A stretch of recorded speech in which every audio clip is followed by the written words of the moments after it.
Scripture is the blueprint to life and living. They are sure of their mission. Our role is to redeem the entire world.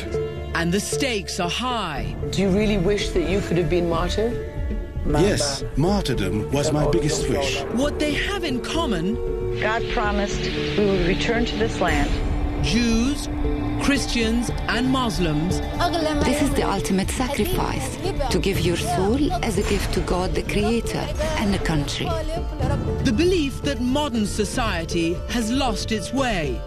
They're raping virgin teenage America on the sidewalk, and everybody's walking by and acting like everything's okay. The problem we have now with these civilizations is we don't offer the man where to go. He doesn't know his place in life. The people that don't keep the Torah, they don't understand the meaning of being Jews, they wasting their life. They say God is the answer. I would like to see America become the nation under God again. But their battle to save the world has caused anger, division, and fear. I believe that Islam is a real threat. Something's gone wrong. We've too closely fused politics and our faith. I fear from those individuals who feel that they will go to heaven by killing me. I fear for my life.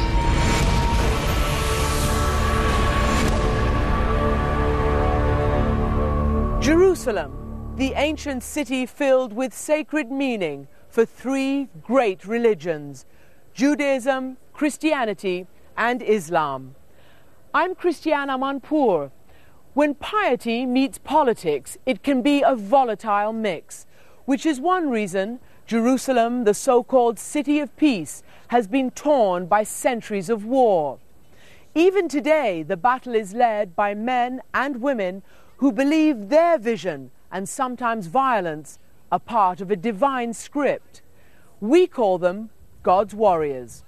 Whether Muslim, Christian, or Jew, millions of people view the world through a religious prism. They want God back in their daily lives, back to the seat of power. Tonight, and for the next 2 nights, we explore who they are, what they want, and why this is a battle they say they cannot afford to lose. God's Jewish warriors.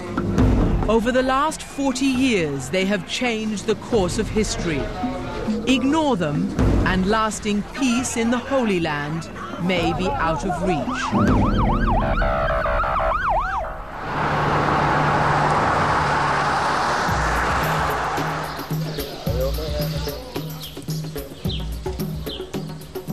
Our story begins in the West Bank city of Hebron.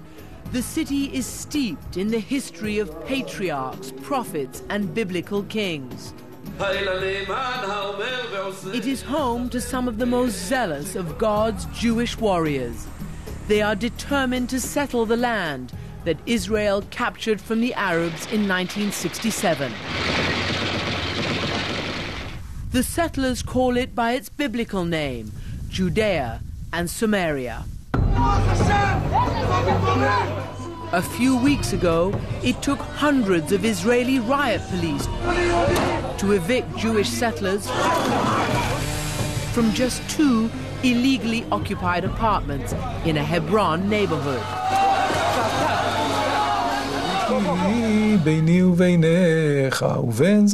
In the Jewish Bible, the Torah, the book of Genesis says God gave this land to the Jewish people. The 500 Jewish settlers of Hebron are surrounded by 140,000 Palestinians. Choosing to live here means risking their lives. My mother was holding the telephone, and suddenly she heard screaming like she never heard in her life. The screaming that night in 1998 was Sippi Schlissel's father, 63-year-old Rabbi Shlomo Ra'anan. This is the house that my parents used to live. A Palestinian man had broken into her parents' house. You see now where the terrorist came, went on this wall into the window. The man who once held Sippi as a little girl was now fighting for his life. He was in his pajamas, and the terrorist was holding his hand, and my mother tried to save my father and push him in the other hand, like my father was in the middle. And then the terrorist took the knife and he stabbed my father in his heart, and all the blood was like flowing all over. And my mother, she's a nurse, and she tried to save him, but it was impossible. Despite everything, Tzipi, her husband, and their 10 children stay in Hebron, a few doors from her parents' house. We have the Holy Land. It's where God says this is where the Jews has to live. But it is also Palestinian land. The West Bank, it's west of the Jordan River, was designated by the United Nations to be the largest part of an Arab state. Let them be in a different place. I didn't see any place in the Bible that it says this green line that you have to cut the land to half. There are now more than 200 West Bank settlements and outposts, home to 240,000 Jews. Another 180,000 Jews live in East Jerusalem, land claimed by the Arabs as theirs. We're looking here at the phenomenon of the suburban settlement. All of this? Right. Gershom Gorenberg, an American-born Israeli, is a journalist and historian. So what is this, Gershom? We're going through, there's Israeli soldiers here. We are passing through a major Israeli checkpoint. Driving through checkpoints on West Bank highways, he showed me how the settlements reinforce Israel's control. By placing the settlements between the Palestinian towns, it creates long fingers that run into the West Bank, and that makes it very difficult to create a contiguous Palestinian state. Preventing a Palestinian state is precisely the point for right-wing settlers. They want Israel to annex the occupied land permanently, but not give the Palestinians who live there full democratic rights. I feel it's like the one that killed my father. You never can trust them. God's Jewish warriors look to the book of Ezekiel for inspiration. Ye shall dwell in the land that I gave to your fathers. This is central to their belief that only when the Jews return to their homeland and live their lives according to the Torah will the Messiah come to save the world. The people that don't keep the Torah, they don't understand the meaning of being Jews, the meaning of the land, they waste in their life. The impact of God's Jewish warriors goes far beyond these rocky hills. The Jewish settlements have inflamed much of the Muslim world. You can't understand the anger of radical Islam unless you understand the conflict between Jews and Palestinians. This tiny piece of land matters much more to people than huge countries elsewhere in the world. How God's Jewish warriors reshaped the Holy Land is a remarkable story. It's a story of rabbis who became politicians. Are you asking if they misled the government? There's no doubt it was a political trick. Housewives willing to confront their own soldiers. I don't recognize any Palestinian right to ownership of this land. And although the number is small, there are terrorists, Jewish terrorists, including some who would even kill Palestinian children. One brings the car, one brings the explosives, one takes care of the clock, one lays the bomb, and that's how it works. All in God's name.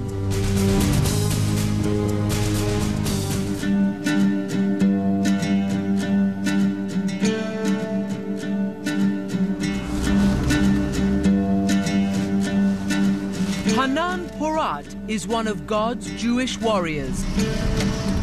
As he drives through his settlement on the occupied West Bank, nothing makes him happier than seeing the next generation.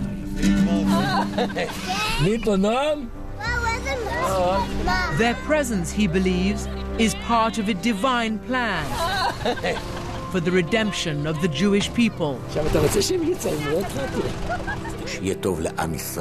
Redemption will be good for the Jewish people and for the entire world. As a young man, Porat studied to become a rabbi. At morning prayers, he straps on tefillin, leather boxes containing handwritten verses from the Torah. And he recites an affirmation of faith that dates from the Middle Ages. Every day I say these words. I believe with perfect faith in the coming of the Messiah. 50 miles and a world away, Yaakov Barnea lives in a suburb of Tel Aviv, Israel's most cosmopolitan city. His religion, he tells us, is classical music.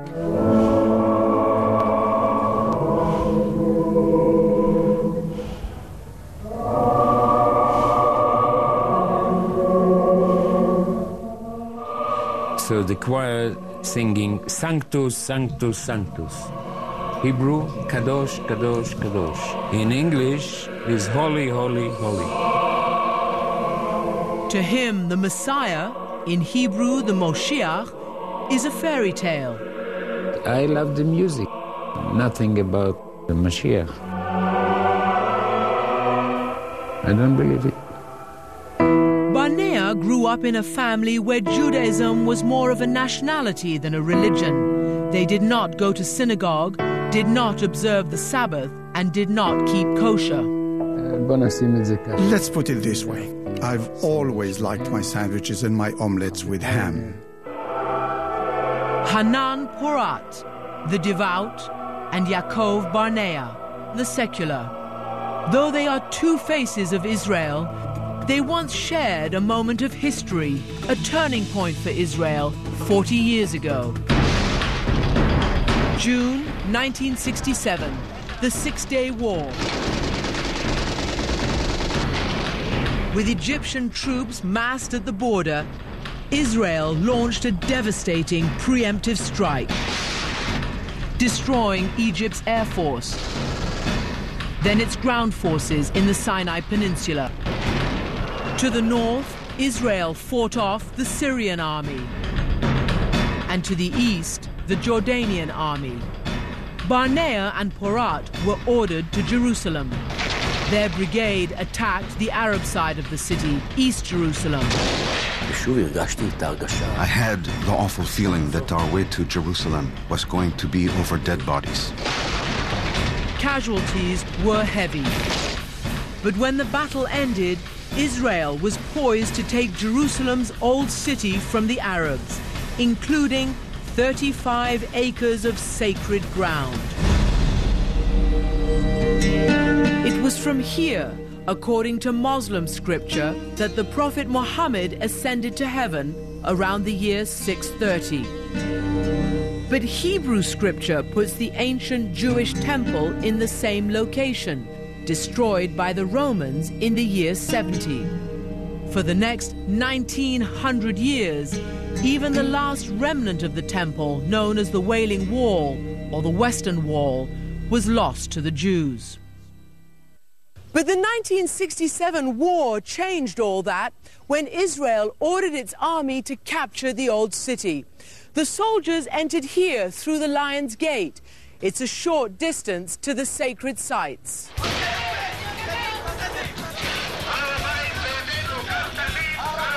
Soon the field commanders radioed headquarters. The Temple Mount is in our hands.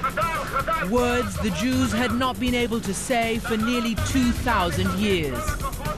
And then you turned over here? Yeah. Yaakov Barnea was ordered to stand guard on the upper level, which includes a Muslim shrine. What did you think when you saw not just the wall, but the mosque? It made a big impression. Holy. Holy. Yeah, sure. Hanan Porat went to the ground level, to the Wailing Wall. When we gathered at the wall, our eyes opened and the tears began to fall. Battle-hardened soldiers sang.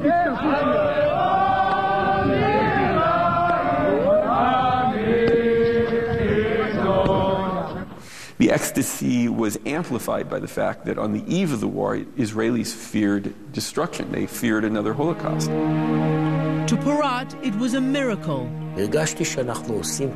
I felt like we were making history, like something out of the Bible.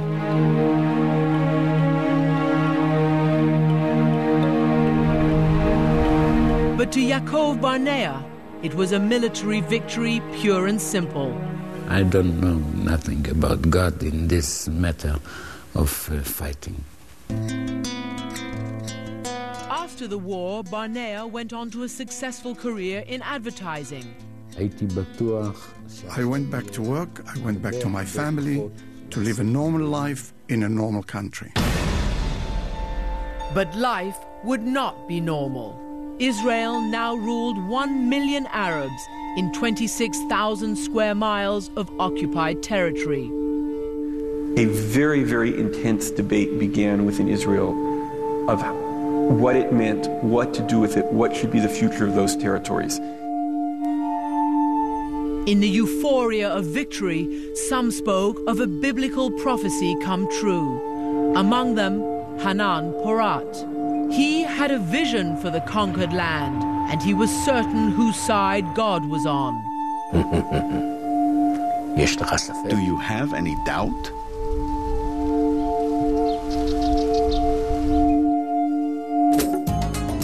When we come back, God's Jewish warriors create facts on the ground. I wouldn't call it lying. It was more like we got the land in a roundabout way. And later, Jewish settlers turned to terror. The bomb went off the minute I stepped on the clutch. And a plot to destroy one of Islam's holiest sites. They could change by that the whole history of the Middle East.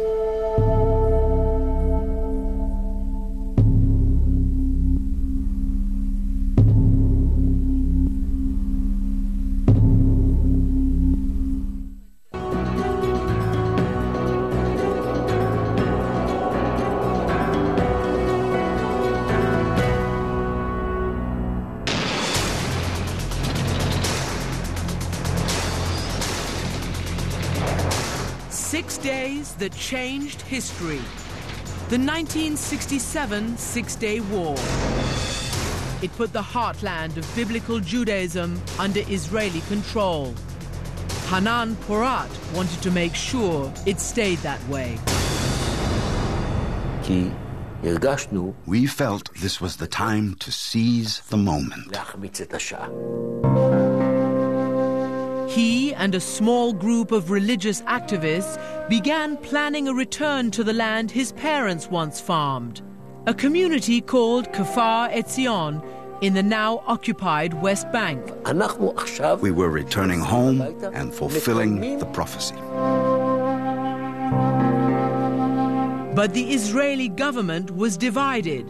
Trade the captured land for peace or keep it and build Jewish settlements. But would settlements even be legal? In researching his book, The Accidental Empire, Gershom Gorenberg discovered in Israel's archives these documents marked top secret. Written in September 1967 by Foreign Ministry lawyer Theodor Meron, the memos are a warning that civilian settlement contravenes the explicit provisions of the Fourth Geneva Convention, which protects people living under occupation. It means that it violated international law. But if Theodor Meron's legal opinion was correct, how is it that Israelis would build as many as 250 settlements and outposts in the middle of Arab land? The legal advisor of the Foreign Ministry doesn't tell us how to defend our lives. President Shimon Peres, one of Israel's longest-serving and highest-ranking politicians, initially supported settlements. Are you saying Theodor Meron was wrong? I don't know if he was right or wrong from a legal point of view, but he was wrong from a pragmatic point of view. Israel was under a steady attack all the time. So just to help me understand this, for the Israeli leadership at the time, pragmatism triumphed over international law. What you call pragmatism was in our eyes... You just said pragmatism. Pragmatism in the sense of security, of defending our lives, yes. President Peres now says getting rid of most of the settlements is key to a lasting peace. Israel's official position is that its settlements do not violate international law. It calls the West Bank disputed territory, not occupied, because it says it was never a recognized independent country. The real problem is, you can call it pragmatic, you can call it legal. Was the war over? It was not. 40 years later, we spoke to Theodor Meron, a Holocaust survivor who became one of the world's most respected authorities on international law. He stands by his top-secret memos to the Israeli leaders. You can justify a lot of things on grounds of security, but you cannot settle your population in occupied territories. No doubt in your mind? No doubt. No wiggle room in the law? Not really. Certainly when somebody can present you the Torah and the Bible and say, look, this is our land, then any man-made law is in confrontation with God's law. I cannot argue with the Word of God. Any lawyer can only discuss things from the secular perspective. In other words, I do not believe that religion can resolve legal disputes. But to religious activists, God's law trumped all others. Hanan Porat went ahead with his plan to resettle Kfar Etzion. Sympathetic government officials downplayed it with a cover story that it was a legally authorized military post. And that's what the sign out front said. Everybody knew this was no military post. It was all just a show. So the settlers took down the sign and used it as a doormat. That tells you how we felt as people who were there as civilians and not as soldiers. Another group of Jews went to Hebron and rented rooms in an Arab-owned hotel. It was just for a few days of religious study and to celebrate Passover, or so they said. Are you asking if they misled the government? There's no doubt it was a political trick. The people who led this effort made it very clear that the reason that they were doing it is that they wanted Hebron to remain under Israeli rule. When the Jews announced they were staying, this time Israeli officials worried there would be a confrontation with Hebron's Arab residents. The settlers eventually agreed to move just outside the city, temporarily. But over time, that temporary compromise became a permanent settlement, Kiryat Arba. Population today, 7,000.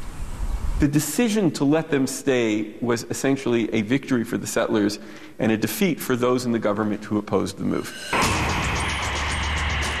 It would take another war in 1973 to transform the small band of settlers into a religious and political mass movement that would change the face of the Holy Land. This time, Israel fought an uphill battle after a surprise attack by Arab armies on the Jewish holy day, Yom Kippur. Even though victorious, Israelis now felt vulnerable. A certain complacency had set in after the 1967 victory in Israel. Religious historian Karen Armstrong. Israelis thought they were invincible. This gave them a real shock, and they felt acutely their isolation. And among the religious, it was felt that secular Zionism had failed. God's Jewish warriors claimed to have the solution. an all-out campaign to settle the West Bank. Their movement took a name, Gush Emunim, the Bloc of the Faithful. One of the most faithful, Yehuda Etzion. When he saw this Israeli military base being built high on a West Bank hill, Etzion and his friends convinced the contractor to hire them. Then they moved into these dilapidated buildings near the job site. Using the name of a biblical town in the book of Joshua, they posted a sign, Ofra, work camp. Was it really a camp for workers? That and more. We came here to build a settlement. So you tricked them. You kind of lied about your intentions. I wouldn't call it lying. It was more like we got the land in a roundabout way. Roundabout, and like the earlier schemes, effective. Ofra grew, and so did popular support for the settlers.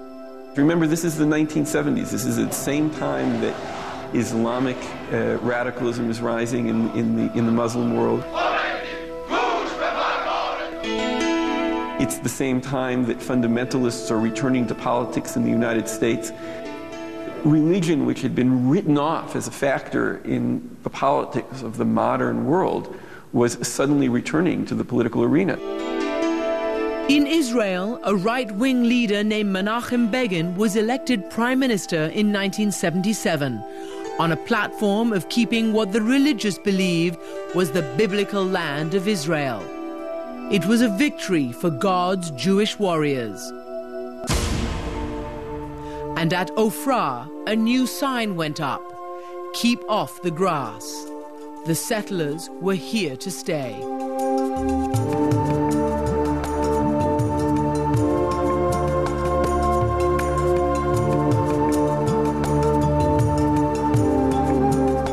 Smiling.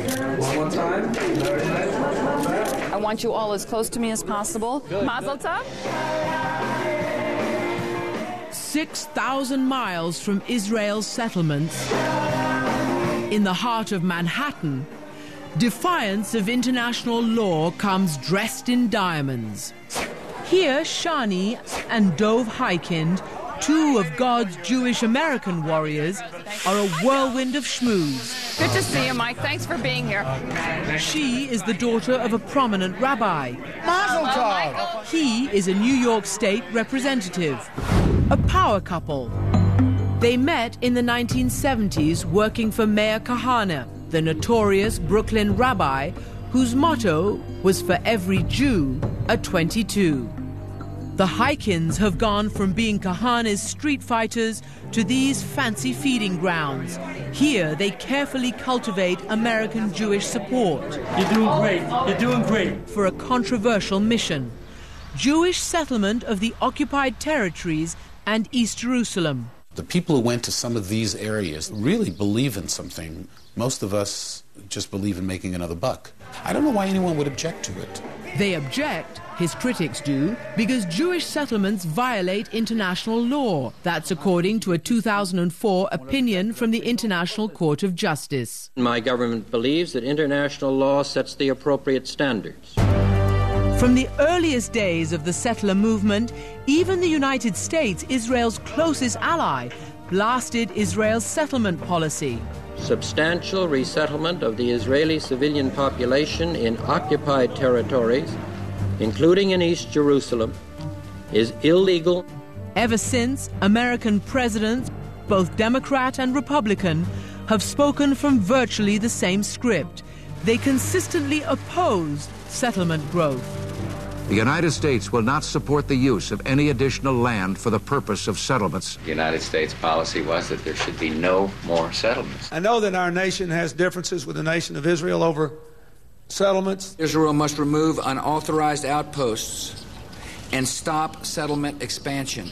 Hi, Dov. But with a smile and a song, they ignore their government's policy. The Heikinds are Orthodox Jews who believe God's promise to the Jewish people includes the occupied territories. The only answer to Arab terror is to give me more neighbors. And they aren't the only ones. Federal tax records show at least 35 American charities dedicated to supporting the settlements. According to these records from 2003 and 2004, these organizations spent more than $67 million, all perfectly legal. And since the money goes to support charitable projects like parks and education centers, the contributions are even tax deductible. This man's building Jerusalem every day. With every breath, Mel Wadler is involved in keeping Jerusalem united with Jewish life. It's his heart and soul. Israel will never have peace as long as they are confiscating and colonizing Palestinian land. I spoke with former President Jimmy Carter, who has written a controversial book that's critical of Israel and its settlement policy.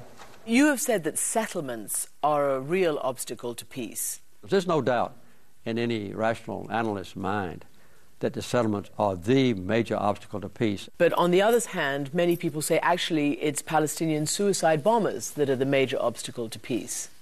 Well, there's no doubt that any sort of attack by Palestinians or others is horrible and must be condemned. But the basic problem is the settlements and the lack of an accommodation between Israel and the Palestinians, and Israel's withdrawing from Palestinian land.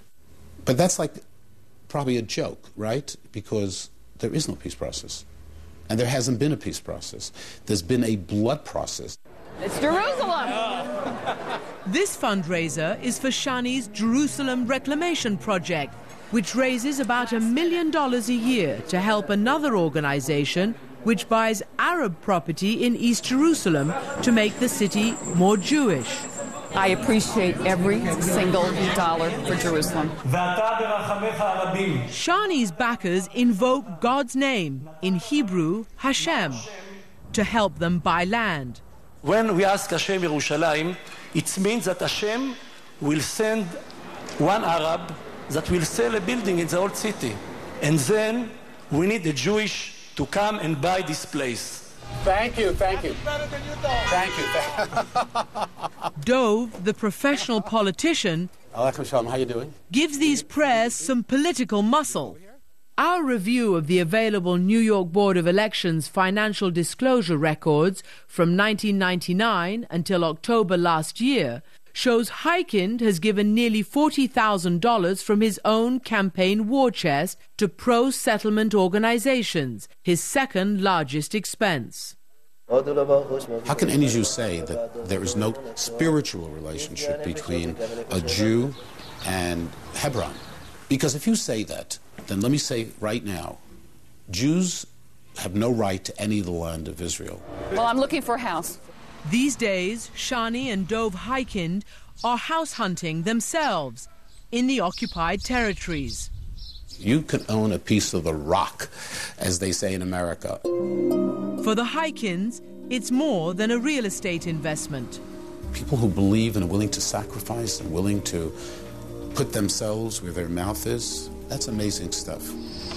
And even though the U.S. government officially opposes expansion of the settlements, the Heikinds are recruiting others to join them. I know you're not going to put this on, but those who call me a radical, aren't they the real radicals? Because they represent a much smaller segment than I do. I represent a hell of a lot of people. When we come back, some might say this building became the most powerful arm of American foreign policy, more powerful than Foggy Bottom.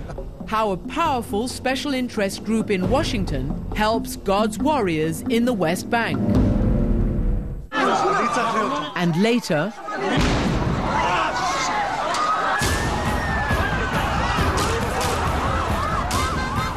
I've buried many friends who have been murdered by Arabs. a West Bank settler tells us the proper response is revenge. God's revenge being a sign of justice.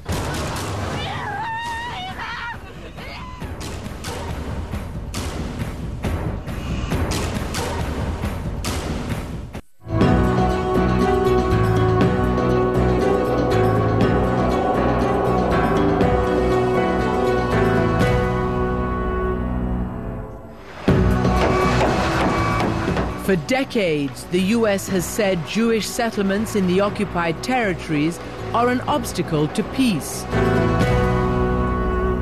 So why not withhold some of America's generous foreign aid to pressure Israel? I asked former President Jimmy Carter. America gives Israel $3 billion a year, no questions asked, just about. Why doesn't it say, okay, no more $3 billion? There's no way that a member of Congress would ever vote for that and hope to be reelected. John Mearsheimer, a prominent political scientist at the University of Chicago, co-authored one of the most controversial essays of late, arguing pro-Israel advocates have too much influence on American policy. The lobby goes to great lengths to make sure that U.S. policymakers privilege Israel over the Palestinians. The pro-Israel lobby he's talking about is a loose coalition of PACs, professional lobbyists and grassroots activists. Thanks, Michael. Always great. Thanks. Yes. Maurice Amite runs Washington PAC, which funds pro-Israel politicians. I spoke with him at his office in the same building where he once ran AIPAC. Some might say this building became the most powerful arm of American foreign policy, more powerful than Foggy Bottom, State Department. Not really. No? It's powerful because you have the Governors Association here, the Attorney General's Association, and AIPAC. 35 states, and you had AIPAC. Amite is an insider with more than 30 years' experience in what he calls the pro-Israel community.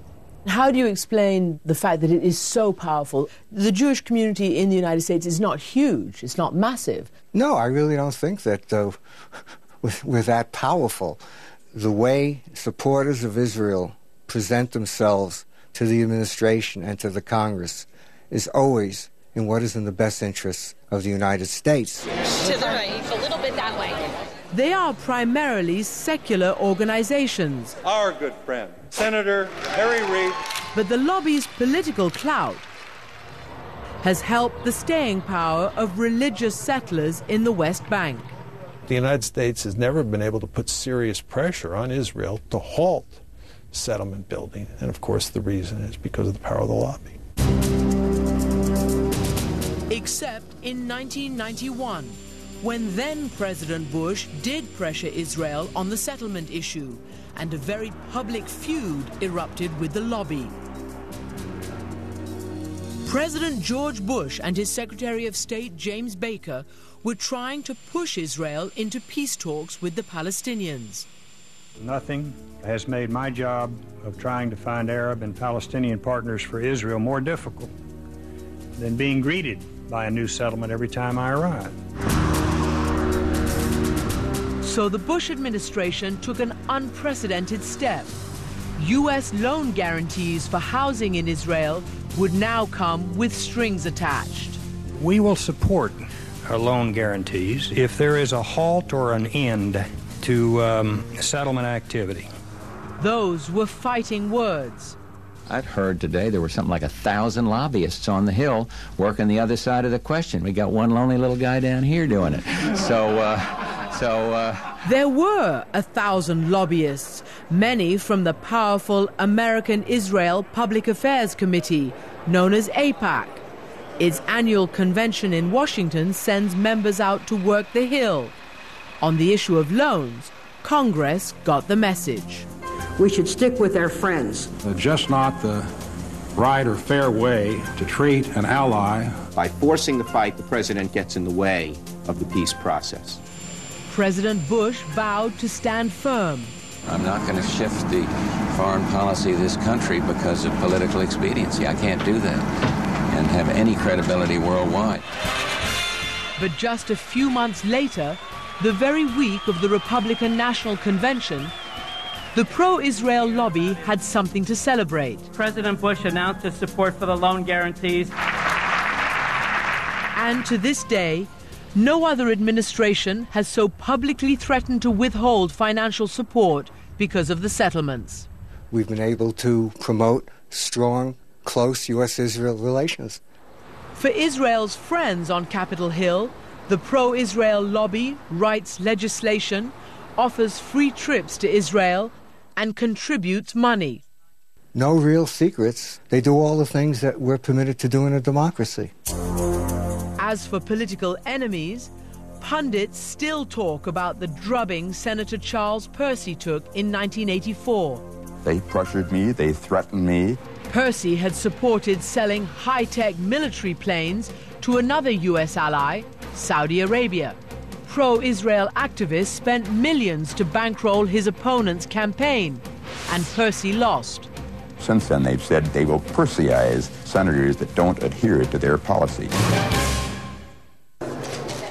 Most recently, former President Carter was criticized for criticizing Israel's treatment of the Palestinians in his book, Palestine, Peace, Not Apartheid.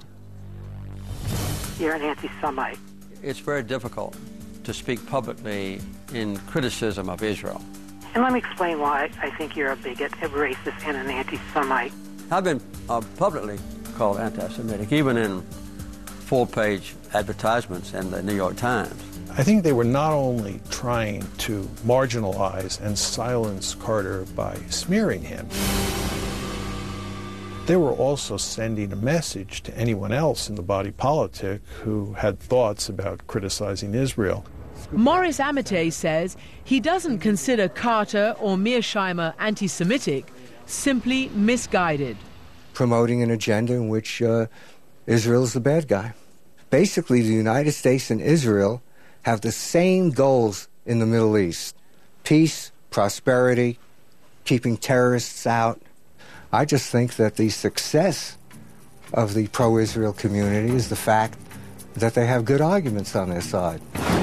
Arguments and political clout that have kept foreign aid flowing, while religious settlers continue to count their blessings.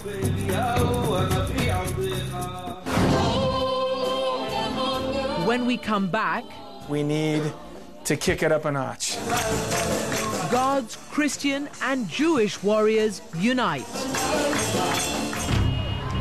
And later, we wanted to protest the demolition, but nobody intended to harm anyone. But they ended up with an angry and bloody civil war.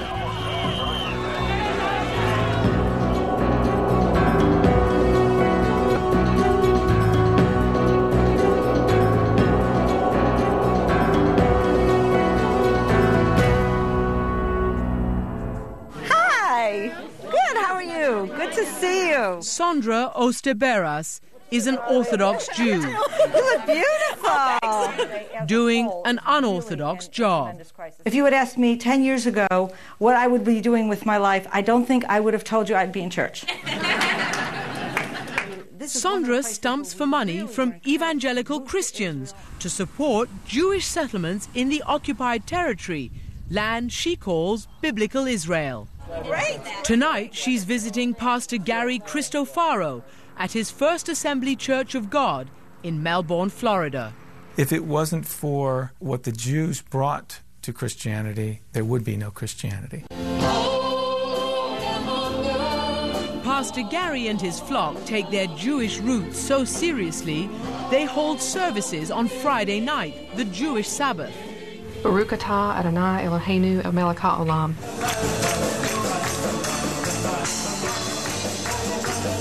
This is not only religious ritual, they support Israel, which to them includes Jewish settlements on the occupied West Bank.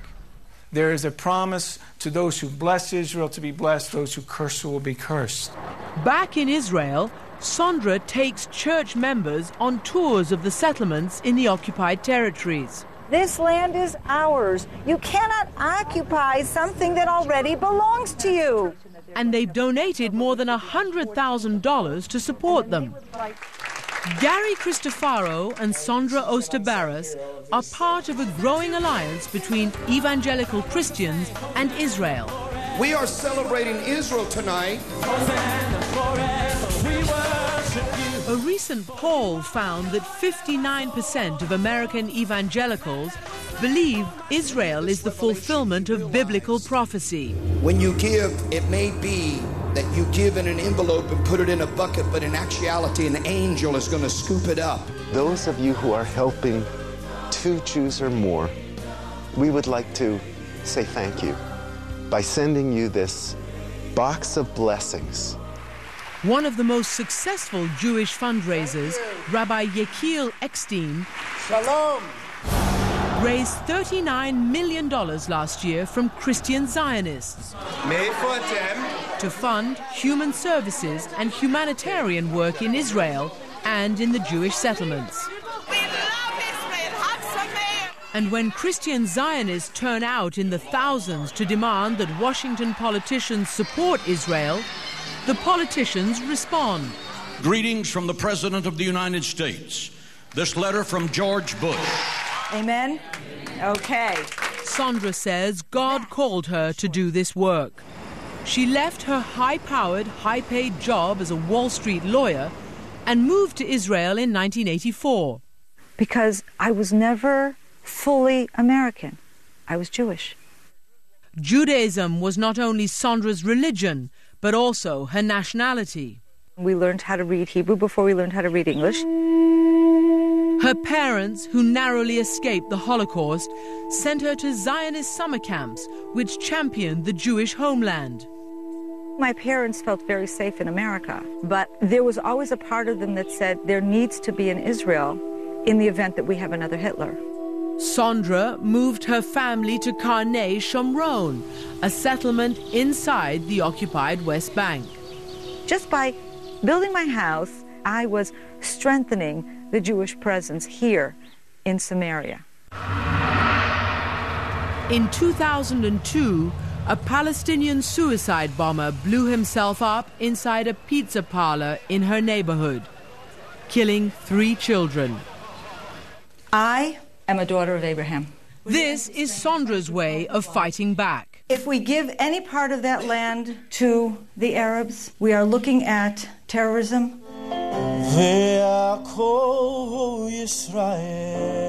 Back in Florida, Gary Cristofaro's congregation responds with money. We need to kick it up a notch. All the while singing a prayer for peace in perfect Hebrew.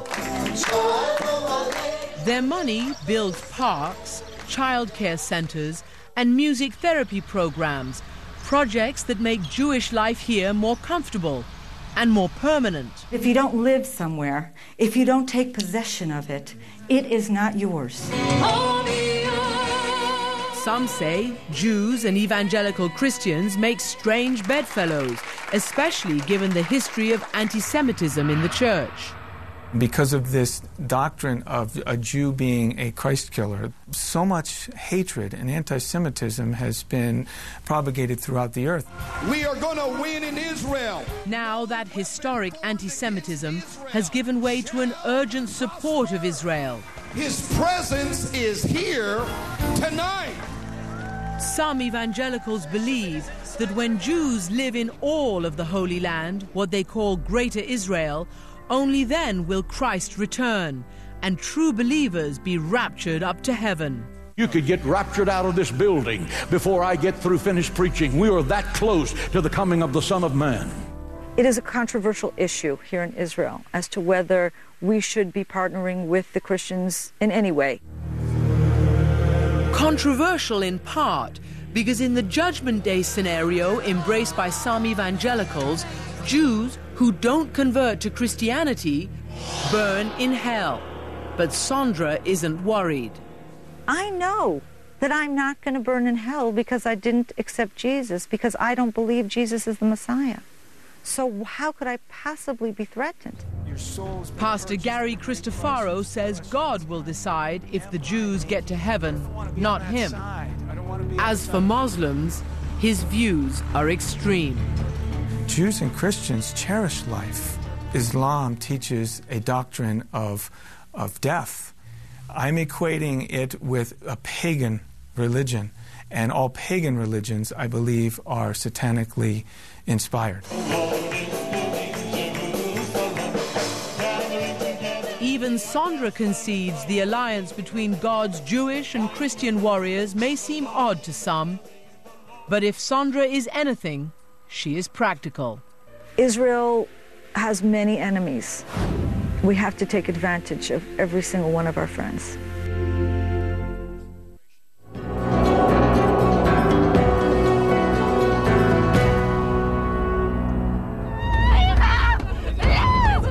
A Jewish underground and a trail of blood. When politics and piety collide, God's Warriors continues.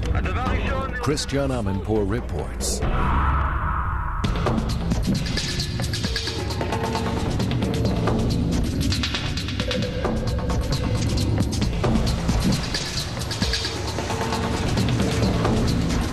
Yehuda Etzion is publishing books these days,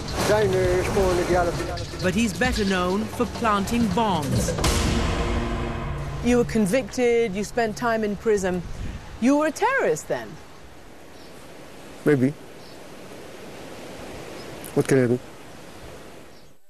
Let's have a handshake. Much of the world remembers this historic day in 1979 as a symbol of courageous diplomacy.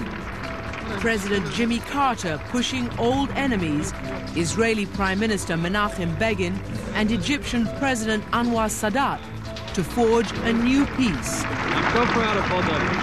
God bless you. Begin had always been a hero to the settlers. Now, in exchange for peace with Egypt, he was giving back part of what Israel had captured in 1967. To many of God's Jewish warriors, this was blasphemy and betrayal. It's completely forbidden to give up what we already have. Nobody has the right to do it. Yehuda Etzion was an early leader in the movement to settle the occupied territories. Like many religious settlers, he believed there was a higher authority than Israel's political leaders. But he went to extremes, plotting to literally dynamite the peace process, with a vigilante group that became known as the Jewish Underground. I had served in the army, and I knew how to use explosives. In 1980, after 6 Jewish students were murdered in the West Bank city of Hebron, the Jewish Underground conducted its first operation. You and your group of conspirators, you decided to take revenge. You know, in the Jewish tradition, the period of 1 month has a special meaning. It's the period of mourning. So we decided a timetable of 1 month. And so they planted bombs in the cars of Palestinian mayors in 3 West Bank cities. One of them, Bassam Shaka, the mayor of Nablus. The bomb went off the minute I stepped on the clutch. My legs were instantly blown off. They tried to save my knee in this leg, the longer one, so they kept it. But within 2 days, I had gangrene and almost died. Bassam Shaka and the others were targeted because the Jewish Underground believed they were behind the 6 killings in Hebron.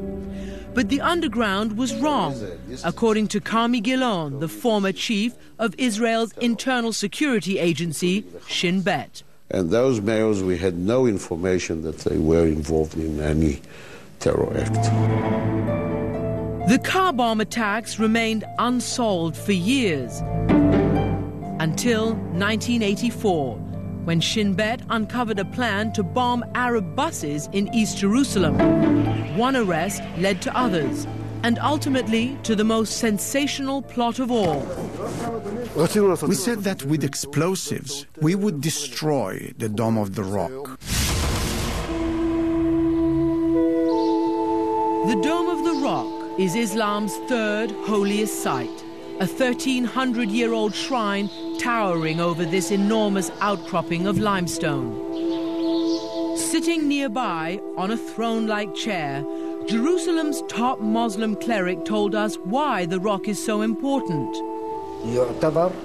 We consider this to be the spot where the Prophet Muhammad began his ascent to heaven. But Jews also revere this spot as the site of their ancient temple, which Etzion believes must be rebuilt for the redemption, the coming of the Messiah. There is no redemption without the temple. Redemption without the temple is like trying to revive someone without a heart. Etzion and his co-conspirators believed blowing up the Dome of the Rock would undo the peace with Egypt and make room for the Jewish temple. With 600 pounds of explosives diverted from army stockpiles, they had more than enough.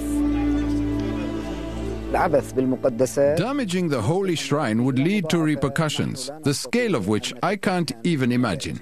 Excuse me, do you have anything you want to say following the end of this trial? Do you think justice was done? I'm not speaking with somebody that I don't know who is. Etzion and his co-conspirators were found guilty. And after spending 7 years in prison, he now says he repudiates terrorism. Vigilantes don't have the right to take the law into their own hands. Instead, he hopes his books on religious philosophy will spread his vision of a Jewish Messiah to be embraced by everyone, Jews, Christians, and even Muslims. In the long run, I see it as the key for eternal peace. Not just here, but in the whole world. Let us have 3 of us together. As for the politicians, 2.5 years after that historic handshake, Egyptian President Anwar Sadat was assassinated by Muslim extremists opposed to peace with Israel.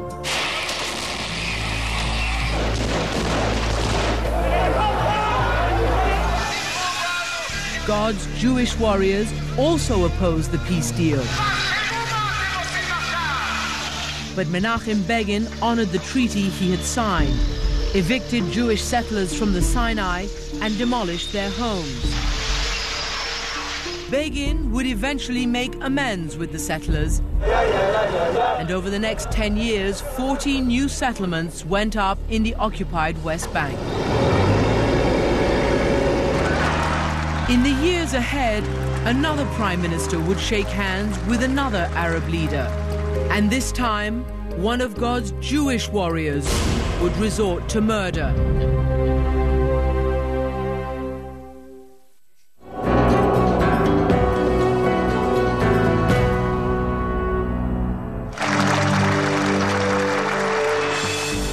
At a ceremony at the White House in 1993, 2 mortal enemies, Israeli Prime Minister Yitzak Rabin and the chairman of the Palestine Liberation Organization, Yasser Arafat, signed a peace treaty. The deal included withdrawal from part of what Israel captured in the 6-day war. It was a historic step towards an independent Palestinian state. Enough of blood and tears. Enough.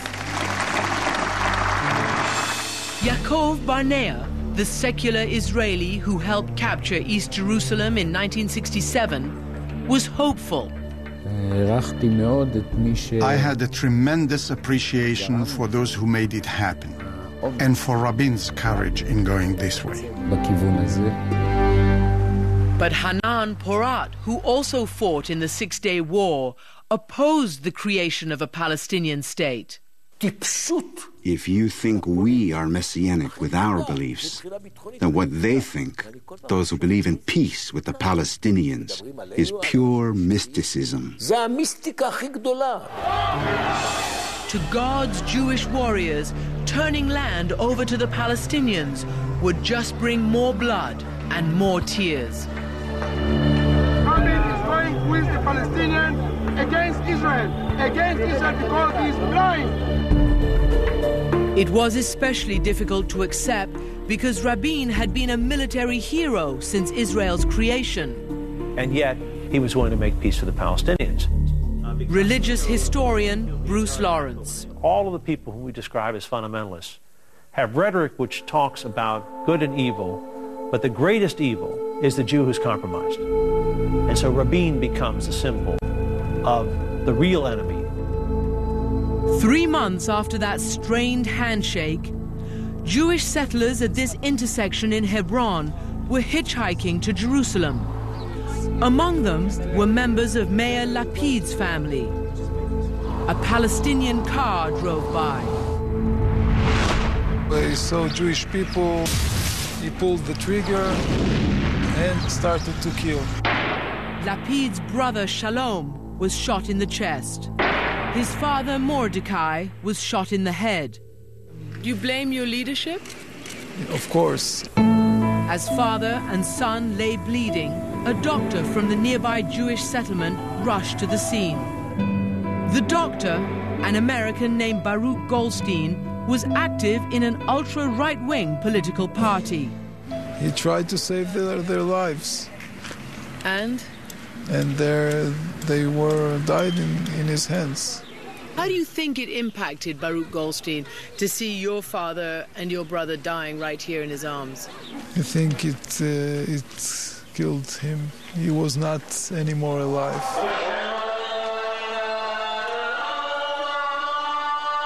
Three months later, Baruch Goldstein went to Hebron, to the tomb of the patriarchs. Both Jews and Muslims pray here because Abraham is the patriarch of both religions. Goldstein entered during Muslim prayers with an assault rifle and opened fire.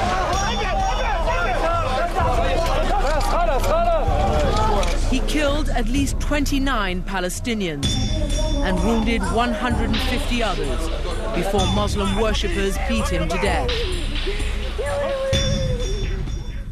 God bless the Jewish people. Am Yisrael Chai. Among the estimated 1,000 mourners at Baruch Goldstein's funeral was a 24-year-old Orthodox Jew named Yigal Amir. Like Goldstein, an extremist who opposed the peace process. Amir saw Goldstein not as a murderer, but as a martyr for the Jewish people and an inspiration. At Goldstein's funeral, Yigal Amir decided that, in his words, he had to save the nation. I just put him in the same basket in which I put the suicide bomber of Hamas, which means a fanatic religious person who does his act for political purposes. Noah Rothman, Rabin's granddaughter, was a teenager at the time. Did he express concerns? Were you concerned about his safety from within Israel? No, we were never concerned. The feeling was that my grandfather was very much loved among the Israelis. They loved him. But protests against Rabin's peace deal were often laced with hate.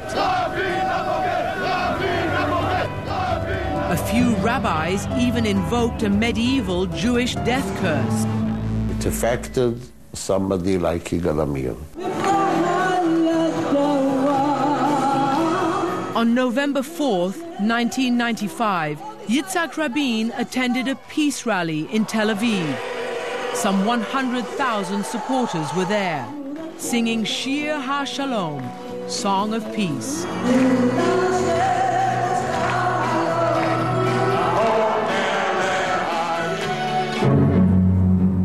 After Rabin left the stage and walked to his car, Amir moved close to the bodyguards, pulled a gun, and fired.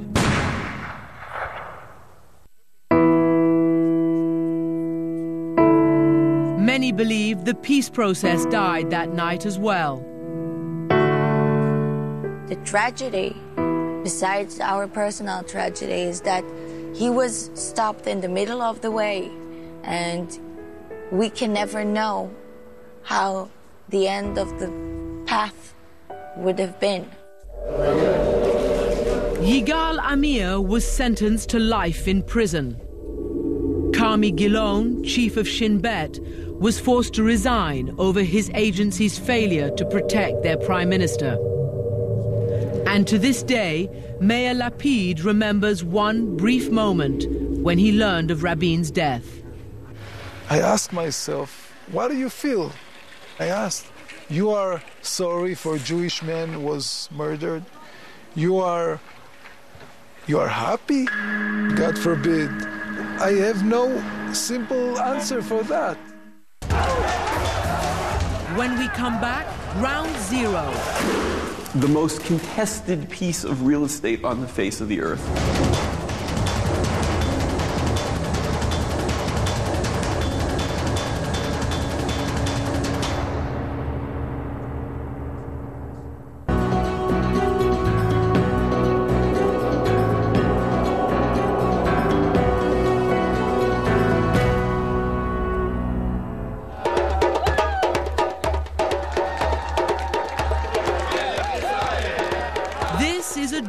Day for David Haivri. His son Yair is having his bar mitzvah at Jerusalem's holiest site, the Western Wall. With this rite of passage, the 13-year-old is considered old enough to understand and obey Jewish law. We have our own God-given law. The law is called the Torah. The Torah gives us answers to all aspects of life. The Torah is paramount in this family because David Haivri is one of God's Jewish warriors. To him, Israel, the land God promised to the Jews, includes all of the occupied territory. The Arabs have 22 of their own countries. If they want democratic rights, let them go and seek democracy in their own countries. For Haivri, only one thing mars the bar mitzvah celebration. They are not allowed to pray on the plaza above the wall, which Jews claim as the site of their ancient temple. Muslims also claim it as the site where the Prophet Muhammad ascended to heaven. This is exclusively for Muslims to pray in, just as any synagogue on earth is for Jewish prayer. Since the 1967 war, Israeli and Muslim authorities have struck an uneasy balance. Jews at the Western Wall, Muslims on the plaza above. Why does the Jewish government of Israel not allow Jews to pray on the Temple Mount? It's because they're afraid of the Muslim reaction. For Jews and Muslims, this is Ground Zero.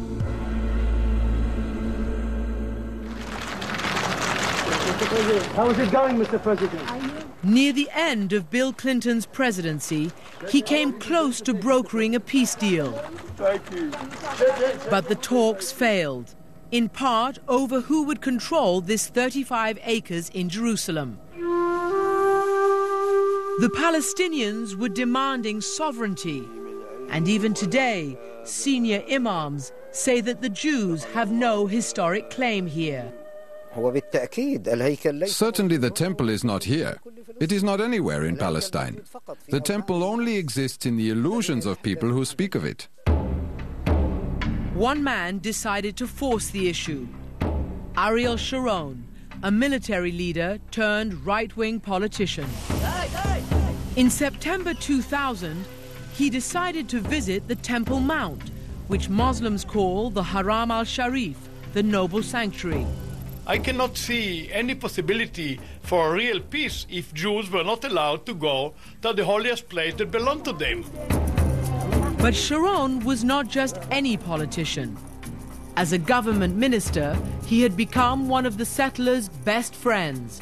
They gave him the nickname King of Israel, Godfather of the settlements.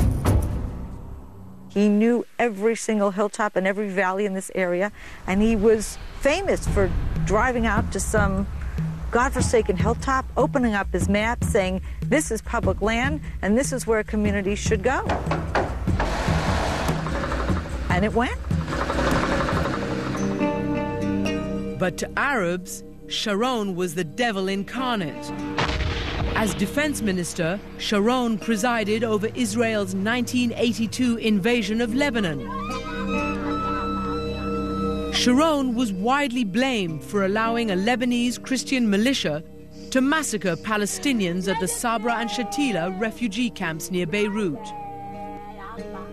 So you have this incredibly controversial figure, deeply despised on the Arab side, visiting the most contested piece of real estate on the face of the earth. Sharon, with one eye on becoming prime minister, arrived with other right-wing politicians and 1,000 police.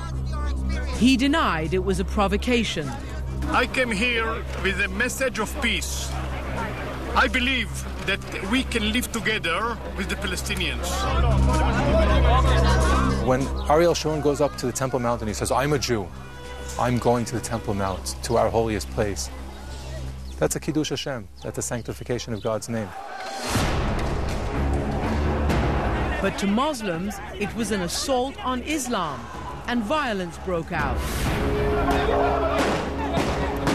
Israeli soldiers responded with rubber-coated bullets. At least 4 Palestinians were killed. One incident at the Temple Mount, at Haram al-Sharif, has the power of an incident 500 times larger anywhere else. And certainly one person getting killed has the power of 500 people getting killed anywhere else. The fact that that incident happened at a place like that, a place with such symbolic power for both sides, meant that it had incredible power to light a fire. The fire grew. Each side blamed the other. Israelis turned to a leader with a strongman image. Ariel Sharon's strategy had worked, and he was elected prime minister. I think Sharon had every right to go on to the Temple Mount as a Jew. And if part of his motivation was to open up the doors for a freer Jewish access to the Temple Mount, and yes, for our ability to pray, then I only wish that more prime ministers and Israeli politicians since then have taken similar steps. Politics and piety had once again collided. God's Jewish warriors now had a friend in the highest office in the land.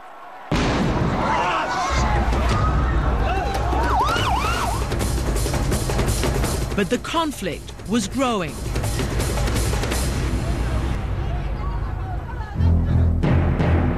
When we come back, a radical wing of God's Jewish warriors wants revenge. It's not a plan I need to think about. You just go into a house and shoot. But why target innocent schoolgirls?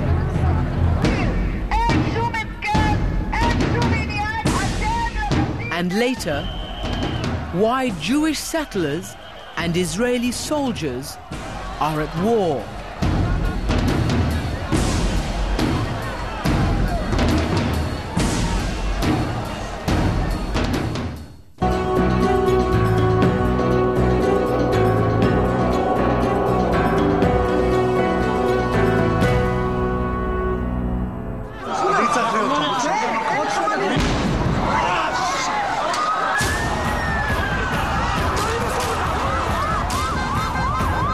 Intifada. In Arabic, it means shaking off. And beginning in September 2000, Palestinians turned increasingly to suicide bombs in the Second Intifada to shake off Israeli occupation and strike at the Jewish state.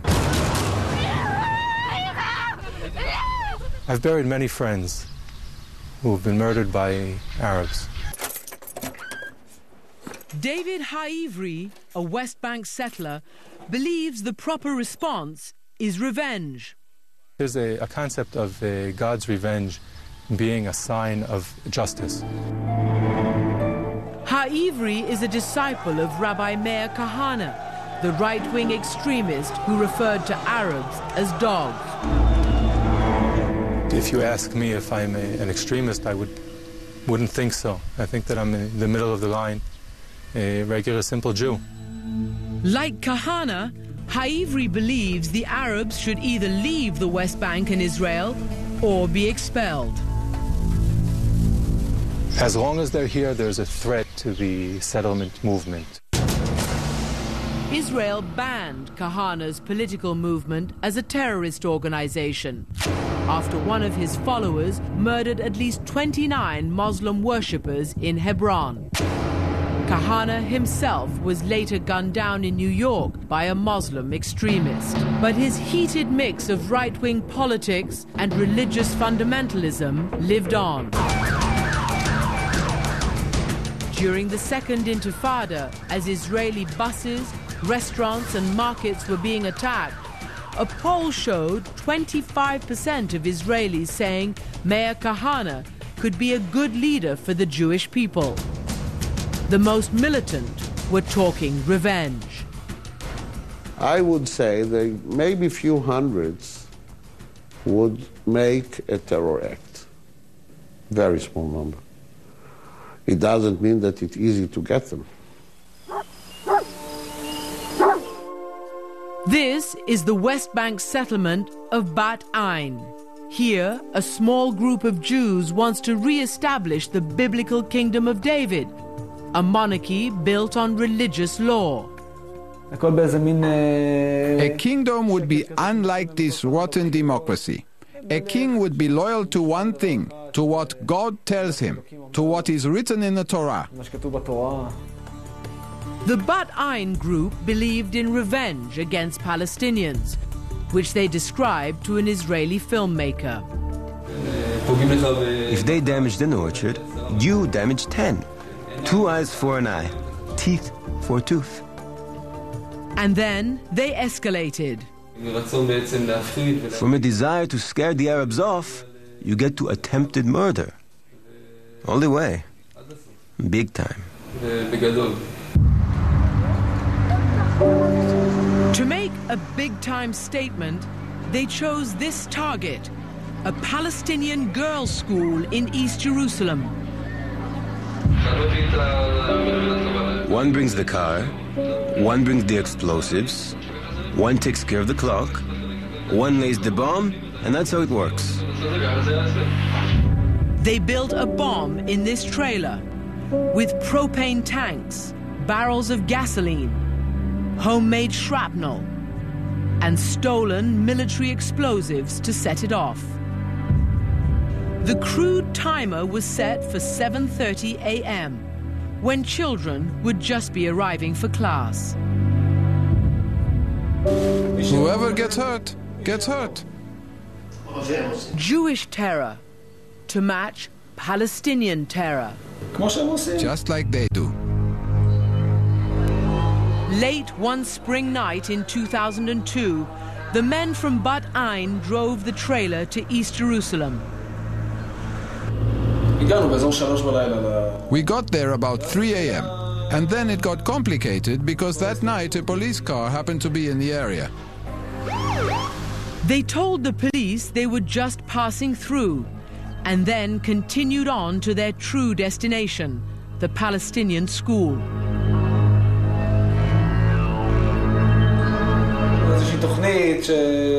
After we unhitched the wagon, we were going to puncture a tire so it wouldn't look suspicious, but we forgot. With all the pressure, we completely forgot. And after we'd driven about 200 yards, I told Yarden, hey, we forgot to puncture the tire. So he drove back. The police, watching from a distance, arrested them. Interrogators asked why they did it. The answer, it was God's will. There's no way to explain it. I feel as if God grabbed me by the ears. In court, the men claimed the bomb was just to scare Palestinians, that it was not intended to explode. But they were found guilty of attempted murder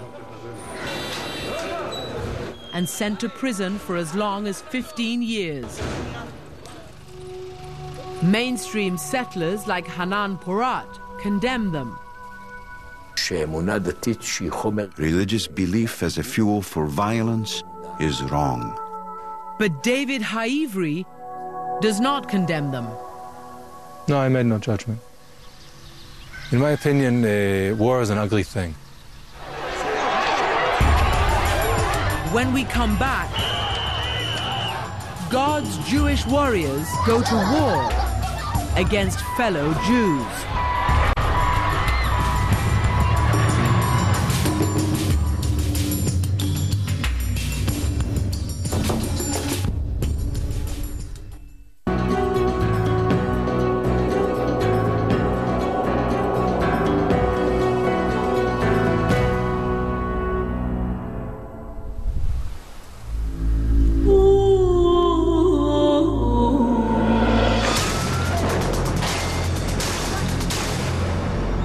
The Second Intifada paralyzed the peace process.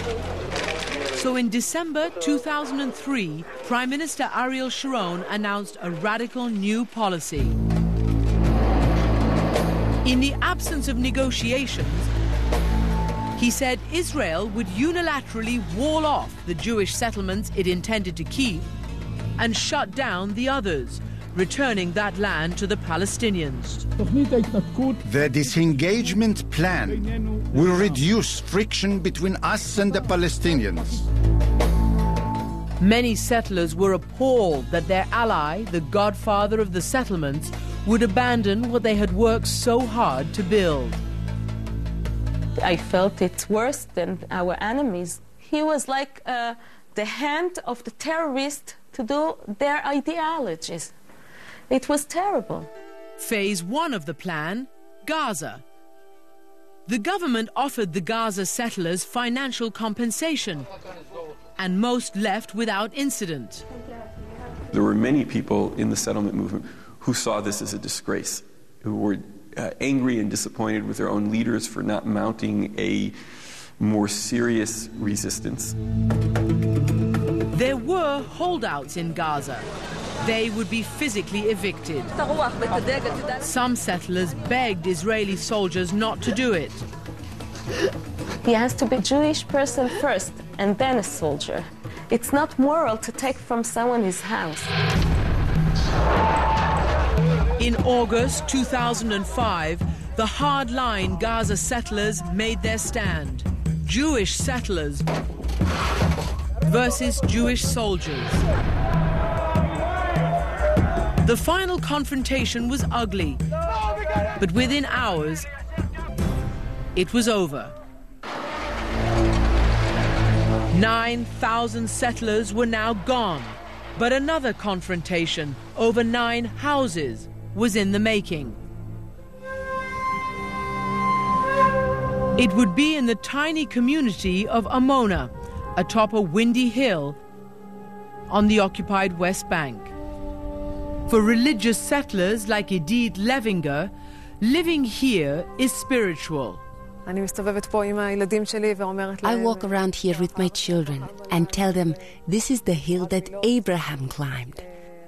This is where Jacob had his dream. It's not something that was once upon a time. It's alive and now. Amona was founded in 1995, despite what was then the Israeli government's stated policy, no new settlements. It was the same kind of process that went back in the 70s. They had officials who were sympathetic, who would help them out. And then these little clumps of mobile homes sprung up all over the West Bank, over 100 of them. According to an official investigation, for more than a decade, government ministries spent millions on the unauthorized outposts by bypassing procedure and violating Israeli law. And then a few of them, the settlers said, okay, we're here, the government hasn't pulled us out, let's start building houses. 9 of these permanent houses were built for 9 Amona families living in cramped trailers. Among them, Edith Levinger's. I feel I'm part of these hills. I can't see myself living without them. But Peace Now, an Israeli organization that opposes the settlements, wanted the 9 houses torn down. Dror Etkes filed a lawsuit arguing that the Amona homes did not have official permits and that they were built on privately owned Palestinian land. There is no law there. I mean, there is one law, and this is the law of the occupier. If you're stronger, you grab, you take. The settlers' response? They had a legitimate deal with nearby Palestinians who feared for their lives if the transaction were ever made public. Our land was bought and paid for. The Arab owners got their money. But the court ruled that the 9 permanent homes were illegal and ordered them demolished.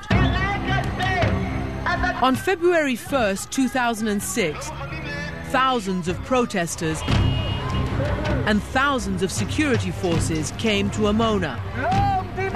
Both sides prepared for confrontation. As Israeli soldiers and riot police moved forward, violence erupted. Demonstrators were beaten. Soldiers and police were pelted with rocks. We wanted to protest the demolition, but nobody intended to harm anyone. No one was killed, but there were more than 200 casualties, soldiers and settlers. All this over 9 houses on a tiny plot of land. We didn't think there'd be so much violence. This was a civil war. The battle ended with the 9 homes torn down. But God's Jewish warriors had sent a message. Evict us from the West Bank, and it'll rip Israeli society apart.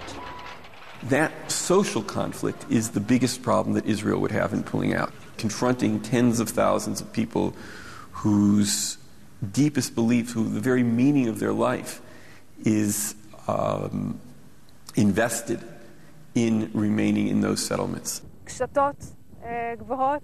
Idit Levinger's new home is now rubble. But her family and the others remain in their old trailers. My bond with this place is far more than a house. But the majority of Israelis would trade settlements for a lasting peace. And Dror Etkes promises more lawsuits. Basically, everywhere where there is a red, it's considered as private Palestinian land. He says that while religious settlers took land from their Palestinian neighbors, Israeli officials looked the other way. This is not politics. This is theology. Theology belongs to the Muslim, religious centers, to the yeshiva, to the Jewish religious study centers. It doesn't belong to modern political system.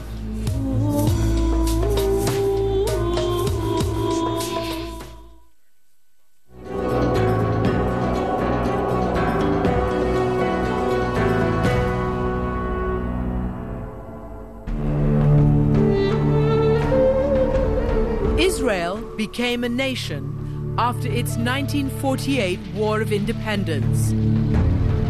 In the ceasefire, Jerusalem was divided, the western part for Jews, the eastern part for Arabs. 19 years later, in the Six-Day War, Israel captured the Arab side of the city and declared it part of the Jewish state. But the Palestinians want East Jerusalem for the capital of their own future nation. Jerusalem is the locus of a bitter, sometimes bloody and nasty national conflict. But surely the Israeli interest... Danny Seideman is an American-born Israeli, a Jew, a Zionist, and a lawyer who defends Palestinian property rights. He worries that turning a fight over land into a fight over religion makes compromise impossible. We will be transforming the conflict into a combination of Armageddon, Jihad, Holy War, Sons of Darkness and Sons of Light, precisely at the time when the interface between Islam, the Arab world, and the West is not exactly user-friendly. The 40-year tug of war over Jerusalem began when Israel bulldozed the Arab neighborhood next to the Western Wall and built a plaza where Jews now pray.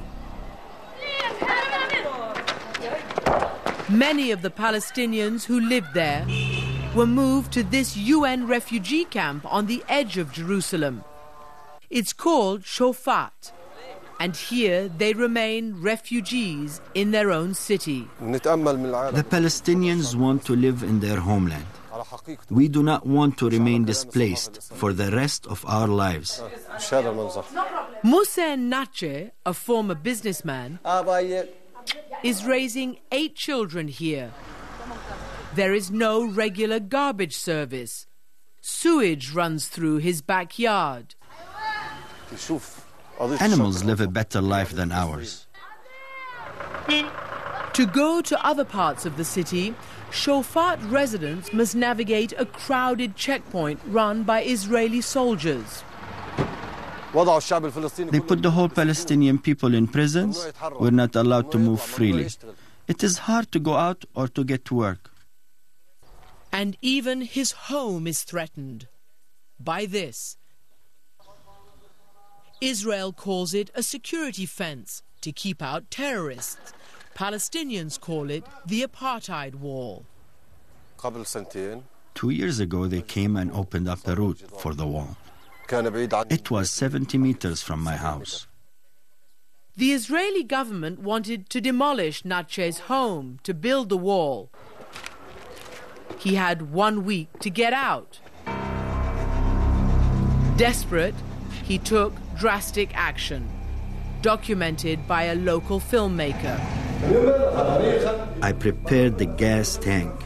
If they come near me, I will blow myself up. Whenever he saw the bulldozer coming, Natche chained himself to his roof every day for a year, while his lawyer fought the demolition in court. The government ended up building the wall behind the house, but his case is still tied up in court, and his house is still threatened. We hope that genuine peace prevails in this country. They say that we are terrorists, but who brought us to this place? People are on the brink of hell. Danny Seiderman is Natche's lawyer. He says that while the massive concrete wall may reduce terrorism, it may also backfire.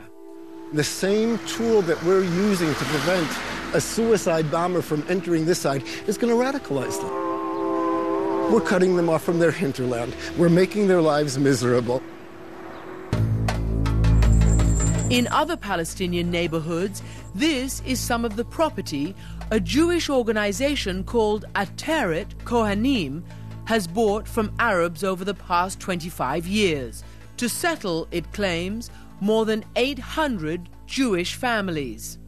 I believe that God is bringing back the Israeli people to Holy Land and to Jerusalem as part of the redemption. This man, who asked not to be identified, is Ateret Kohanim's security chief. We have guards and so on to be careful, and I have my gun. Despite Palestinian protests and riots, these Jews believe God wants a united, not a divided, Jerusalem. Jerusalem is our capital. The all Israeli land is our land. And it's not because we say, because God says. I believe this will come down. As I walked along the separation barrier with Danny Seiderman, he explained why separation is virtually impossible. The holy sites for Jews, Muslims, and Christians are virtually on top of one another. God is a local resident here. That's something that the city knows how to do. If only the politicians were wise enough to flesh this out into the appropriate political arrangements, this would be the most remarkable place on the face of the earth.